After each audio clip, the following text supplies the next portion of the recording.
ನಮ್ಮ ಸಮಾಜ ಯಾವ ದಿಕ್ಕಿಗೆ ಹೋಗುತ್ತಿದೆ ಅನ್ನೋ ಪ್ರಶ್ನೆ ಮತ್ತೆ ಮತ್ತೆ ಎದುರಾಗಿ ನಿಲ್ಲುತ್ತದೆ.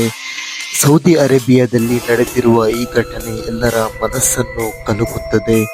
ಭಾರತ ಮೂಲದ ಯುವತಿ ತನ್ನ 3 ಮಕ್ಕಳನ್ನು ಕೊಂದು ಆತ್ಮಹತ್ಯೆಗೆ ಯತ್ನಿಸಿದ್ದಾಳೆ ಎಂಬ ಸುದ್ದಿ ಕೇಳಿದಾಗ ನಮ್ಮ ಹೃದಯವೇ ಒಂದು ಸಲ ನಿಂತು ಹೋಗುವಂತೆ ಆಗುತ್ತದೆ. 6 ವರ್ಷದ 2 ಪುಟ್ಟ ಮಕ್ಕಳು ಮತ್ತು 3 ವರ್ಷದ ನಿರಪರಾಧ ಮಗು, ಇವರ ತಪ್ಪೇನು? ಏಕೆ ಇವರ ಜೀವನ ಹೀಗೆ ನಿರ್ದಯವಾಗಿ ಕೊನೆಗೊಂಡಿತು?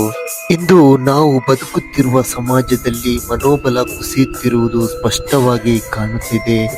ಕುಟುಂಬದ ಒತ್ತಡ, ಆರ್ಥಿಕ ತೊಂದರೆ ಅಥವಾ ಮಾನಸಿಕ ಆರೋಗ್ಯ ಸಮಸ್ಯೆಗಳು, ಈ ಎಲ್ಲ ಕಾರಣಗಳು ಸೇರಿ ಒಬ್ಬ ವ್ಯಕ್ತಿಯನ್ನು ಇಂತಹ ಆಘಾತಕಾರಿ ಹೆಜ್ಜೆ ಇಡುವಂತೆ ಮಾಡಬಹುದು. ಆದರೆ ಮಕ್ಕಳ ಜೀವ ತೆಗೆದುಕೊಳ್ಳುವುದು ಯಾವುದೇ ಕಾರಣಕ್ಕೂ ಸಮರ್ಥನೀಯವಲ್ಲ. ಮಕ್ಕಳಲ್ಲಿ ಭವಿಷ್ಯದ ಕನಸುಗಳಿರುತ್ತದೆ. ಆ ಕನಸುಗಳನ್ನು ಬೆಳೆಸುವುದು ಪೋಷಕರ ಕರ್ತವ್ಯವಾಗಿದೆ. ಏನು ಅರಿಯದ ಆ ಪುಟ್ಟ ಕಂದಮ್ಮಗಳ ಜೀವ ಈ ಅಮ್ಮನ ಈ ಕೃತ್ಯದಿಂದ ಕೊನೆಗೊಂಡಿದೆ. ಇಂತಹ ಘಟನೆಗಳು ನಮಗೆ ದೊಡ್ಡ ಪಾಠವನ್ನು ಕಲಿಸುತ್ತದೆ. ಸಮಾಜದಲ್ಲಿ ಮಾನಸಿಕ ಆರೋಗ್ಯದ ಬಗ್ಗೆ ಜಾಗೃತಿ ಮೂಡಿಸಬೇಕು. ಸಂಕಷ್ಟದಲ್ಲಿ ಇರುವವರಿಗೆ ನೆರವು ತಲುಪಿಸಲೇಬೇಕು. ಹೃದಯ ತುಂಬ ನೋವು ಕೊಡಿಸುವ ಈ ಘಟನೆ ಪ್ರತಿಯೊಬ್ಬರಿಗೂ ಎಚ್ಚರಿಕೆ. ಮನುಷ್ಯ ತನ್ನ ಕೋಪ, ಬೇಸರ, ನೋವು ಮಕ್ಕಳ ಮೇಲೆ ತೀರಿಸಬಾರದು.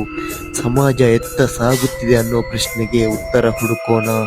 ಇಲ್ಲದಿದ್ದರೆ ಇಂತಹ ದುರಂತಗಳು ಮರುಕಳಿಸುವ ಮುನ್ನ ಎಚ್ಚರವಾಗಿರಬೇಕು.